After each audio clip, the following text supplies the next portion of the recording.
Ito po ang ilalaban natin, Little Miss Philippines. Si Elaine. Anong pangalan mo? Elaine.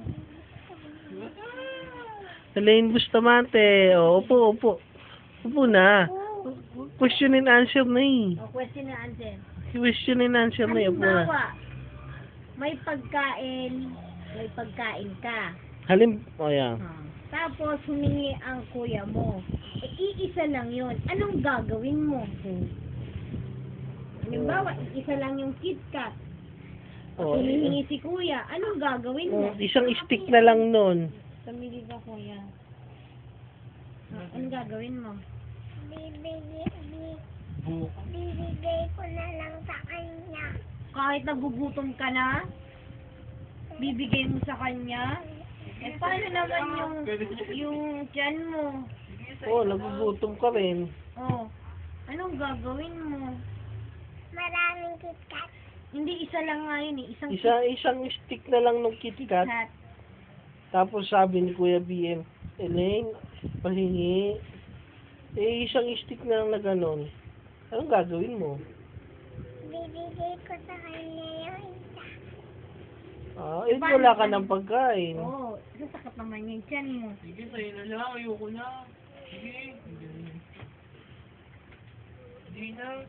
Anong gagawin mo? Bibili ka. Bibili ka na lang ng iba. Saan ka kukuha ng pambili? Kay mama. Sige. Ano pala mama? May tanong ka pa?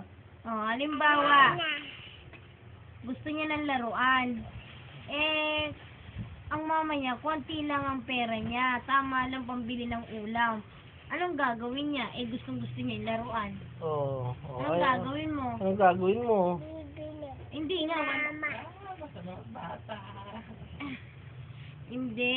Halimbawa, wala ka ng pera. Tama lang pambili natin ng manok. Tapos, gustong-gusto mo yung laruan na dumaan, na magkakariton. Ngayon, wala tayong pambili ng laruan. Anong gagawin? Meron eh. Paano kung wala na si mama? Pag binibili ni Papa.